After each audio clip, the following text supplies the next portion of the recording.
Bonjour à tous et bienvenue dans l'émission Bien dans sa peau. Je suis Gladys Mignon, votre consultante beauté. Aujourd'hui, on va vraiment prendre soin de soi avec des conseils bien adaptés. Et je vous dis à tout de suite.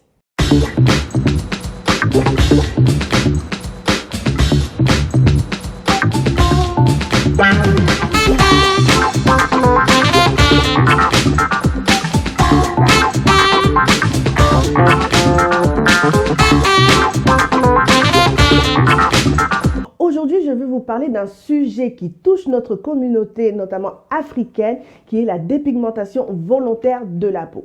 Pourquoi j'ai décidé de vous parler de ce sujet aujourd'hui? C'est parce que je vois via les réseaux sociaux l'émergence de femmes notamment qui prônent les bienfaits entre guillemets de lait, de crème, de soins cosmétiques qui éclaircissent la peau.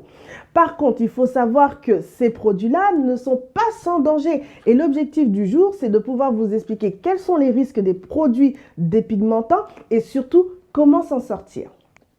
Avant cela, l'idée est de comprendre pourquoi on se dépigmente.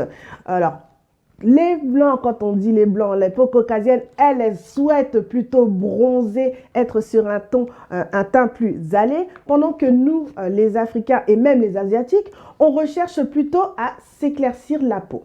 Les personnes qui s'éclaircissent la peau, généralement, ce sont les femmes, et notamment les femmes de l'Afrique subsaharienne qui ont recours à ce type de produits.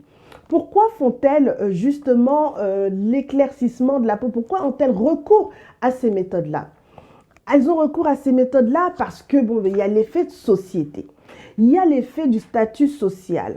C'est de dire que une femme claire, puisque ce sont souvent les femmes, une femme claire, c'est celle qui est repérée, c'est celle qui accède à beaucoup d'avantages au niveau de la société. Il y a également le poids de l'entourage qui favorise aussi l'utilisation de ces produits en disant « mais mets un peu de produit, tu seras jolie, on va te regarder », des choses comme ça. Il y a plein de raisons autour de cela. Néanmoins, il faut savoir que ce n'est pas sans risque. Alors, juste une petite aparté, les produits dépigmentants qu'on retrouve aujourd'hui sur le marché, des laits, des crèmes, sont souvent composés de dermocorticoïdes, d'hydroquinone, ce qui est très connu, ou également le glutathion. On peut utiliser ça sous forme de lait, de crème, mais il existe aussi des injections à mettre directement au niveau des veines et sous la peau. Alors, je ne sais pas dans votre pays ou chez vous comment vous appelez ça, mais je sais qu'au Congo, par exemple, on dit le choco ou bien Coca-Cola. Il y a d'autres ethnies comme au Cameroun où on appelle ça le maquillage, ou bien dans d'autres pays comme le Nigeria où c'est le décapage. Néanmoins, ce phénomène, il reste tabou parce que les gens, quand ils se dépigmentent, ils ne vont pas dire qu'ils se dépigmentent. Ils vont dire « moi j'ai des origines, ou il y a du métissage chez moi, ou bien j'ai le teint clair ». Alors qu'en réalité, ils se dépigmentent. Et même, ça va encore plus loin, pour justement justifier ce côté teint clair, ils vont même jusqu'à appliquer sur leurs enfants et c'est ce qui est très dommage. Alors, en termes de conséquences, les conséquences connues de la dépigmentation sont déjà d'un point de vue visible, ce sont tous les problèmes cutanés que cela apporte. Les vergetures, la peau qui s'amincit, toute la partie, les couches de la peau qui, elles, sont éliminées. Il y a également aussi d'autres maladies comme l'acné sévère, etc. On retrouve beaucoup de problèmes de peau qui sont visibles, des taches pigmentaires, exactement.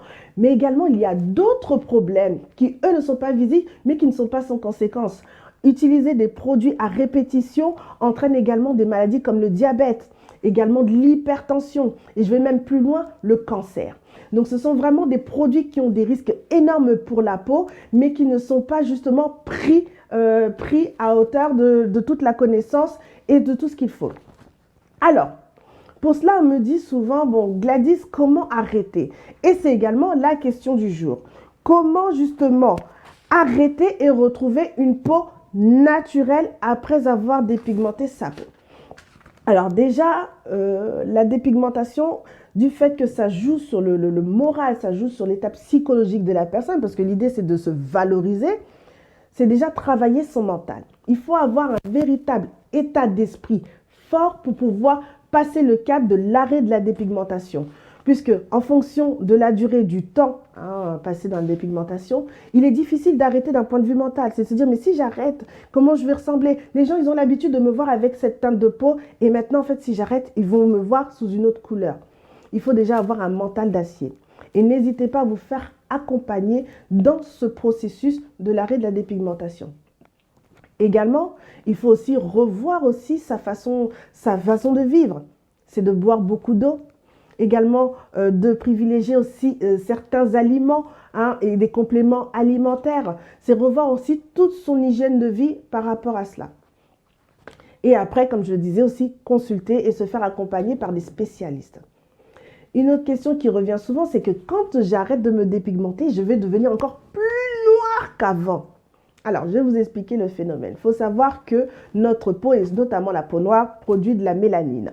Et quand on se dépigmente, la dépigmentation bloque la production de mélanine, ce qui fait le teint clair.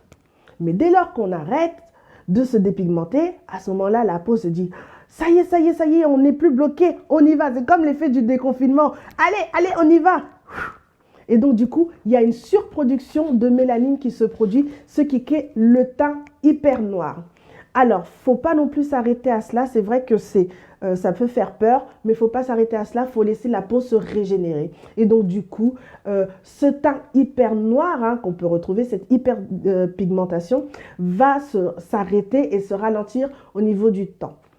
Ça prend en règle générale minimum 6 mois pour pouvoir voir des résultats notables suite à l'arrêt de la dépigmentation. Mais encore une fois, j'encourage toutes les personnes qui souhaitent arrêter et n'hésitez pas à vous faire accompagner sur cet aspect-là. Ça, c'est pour la partie vraiment visible. Pour les vergetures, bien évidemment, il existe aussi des techniques pour limiter l'apparition des vergetures. Et pour ceux qui ont des taches d'hyperpigmentation, n'hésitez pas à avoir aussi une routine beauté. Pour ce qui est de l'interne, si on est à un stade avancé avec du diabète par exemple, ou bien même des cancers, n'hésitez pas à vous rapprocher de médecins pour vous faire accompagner. Voilà pour ma part, j'encourage une personne, l'idée n'est pas de juger une personne qui se dépigmente, mais c'est de l'accompagner. Pour ceux qui s'arrêtent, allez-y, continuez, ne lâchez pas. Et ceux qui ont besoin d'être accompagnés, faites-vous suivre. Pour ma part, c'était les conseils du jour. N'hésitez pas à me consulter, à me contacter. Et si vous voulez avoir plus de conseils sur la beauté, sur la peau et bien d'autres sujets, je vous invite à un événement qui aura lieu à la rentrée où vous pouvez me rencontrer et poser toutes vos questions. En attendant, je vous souhaite une agréable journée et je vous dis à très bientôt pour la prochaine rubrique.